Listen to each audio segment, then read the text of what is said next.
اب ایک تو ڈالر کی ایکچول ویلیو پر بہت زیادہ بات ہوتی ہے کہ اس وقت یہ 280 پر اس کی ویلیو تو ہے، لیکن کیا یہ ایکچول ویلیو ہے کہ آرٹیفیشلی اس کو یہاں پر رکھا ہوا ہے اپنے کچھ اکنامک فائدے کے لیے یا اکانومک انڈیکیٹرز کو بہتر دکھانے یا بتانے کے لیے؟ ایکچول اس وقت صورتحال کیا ہے؟ اور جو ڈی ویلیو ہونے کی اس وقت فچ نے ایک پیشگوئی کی ہے، اس میں کس حد تک آپ کو صداقت نظر آ رہی ہے؟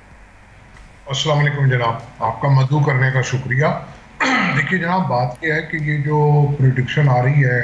فچ کی طرف سے کہ 295، اور کہیں میں پڑھ رہا تھا کہ انہوں نے 2026 میں جا کے کہا ہے کہ شاید 305 روپے ہو جائے، تو میں یہ سمجھتا ہوں کہ ایسا ممکن نہیں ہے۔ جو فی الوقت ہمارے فائنینشیل کریڈینشلز ہیں وہ بہترین ہیں،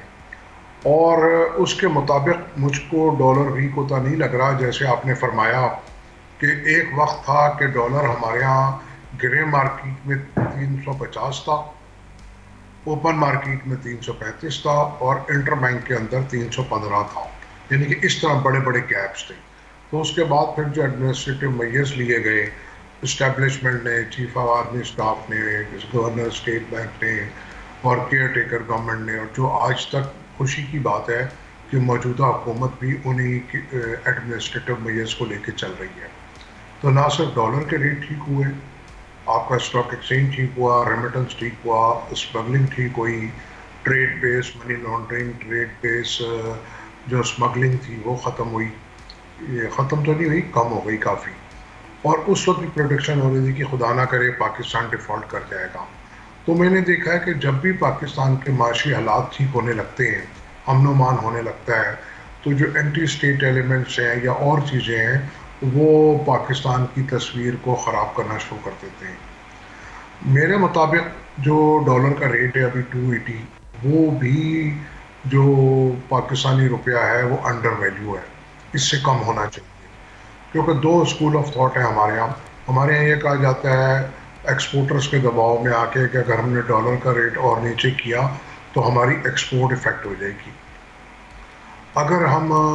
یہ دیکھیں کہ اوپن مارکیٹ میں ایکسچینج سیکٹر کے اندر کوئی ڈیمانڈ نہیں ہے ڈالرز کی، ایکسچینج کمپنیز اپنا منیمم 90% اور میکسیمم اپنا 95% اپنے سٹاکس کا وہ انٹر بینک میں بیچ رہا ہے۔ وہ اس لیے بیچ رہا ہے کہ ہمارے پاس کوئی بائر نہیں ہے۔ اسی طرح اگر ہم پہلے امپورٹ کی بات کرتے تھے تو ہم نے دیکھا کہ پچھلے مہینے ہمارا $1.5 بلین کا سرپلس آیا، اور اوور آل جو ہمارا گیپ ہوتا تھا $5 بلین، $4 بلین، $2 بلین سب ماہانہ، تو وہ سال کا جا کے تقریباً 30-40 بلین کا گیپ بنتا تھا۔ وہ اب اوور آل چیزیں ٹھیک نظر آ رہی ہیں، خاص طور پہ جو ہم نے افغان ٹریڈ، ایران ٹریڈ کو جو کنٹرول کیا ہے، جو بیسیکلی اسمگلنگ تھی۔ تو میرا کہنا تو یہ ہے کہ اگر گورنمنٹ بائی نہ کرے ڈالر کو تو یہ انٹر بینک کے اندر 15-20 روپے نیچے آنا معمولی بات ہے۔ وہ ایکسپورٹر کو سپورٹ دینے کے لیے وہ بائی کرتے ہیں، تو مجھے نہیں نظر آتا کہ فوری طور پہ یا by the end of fiscal year کہ 395 روپے ہو جائے۔ سبسکرائب کریں اور بیل دبائیں تاکہ کوئی خبر رہ نہ جائے۔